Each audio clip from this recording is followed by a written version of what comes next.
you're sick, right? I made $1 million already, but I think I literally don't have $1 million in my bank account because of these things.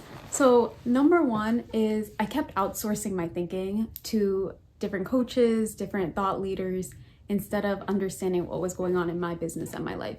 And I would have kept more of my money if I just realized I don't need necessarily more people's advice or opinions. I just need to figure out what the problem in my business I'm solving for.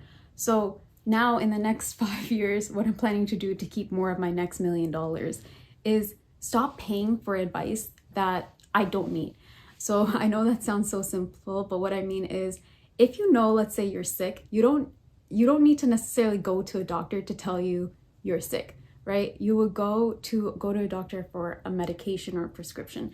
Same thing in business. If you already know your business problem and you know how to solve it, you don't need to hire a business coach on teaching you how to solve it. You need to hire someone that helps you execute the actual solution that you know you need to execute on.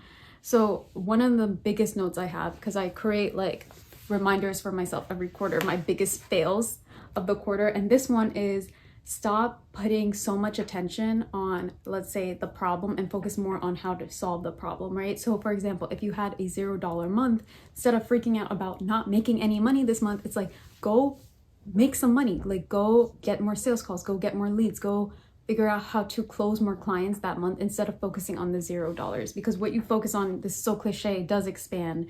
And the next thing I wanted to mention is to keep more of my next $1 million is instead of focusing on begging people to stay or chasing after clients or chasing after customers that don't necessarily trust the process, go and lean towards who already celebrates you. And I say this to a lot of my women of color clients, being a woman of color myself, is you don't need to keep begging or chasing someone else's approval or validation. Go to the people that are already excited to work with you, that are already excited and trust your experience. You don't need to prove yourself or prove that you're credible. The right people are already excited. The right people already trust you from your content, your skills, how you like your experiences.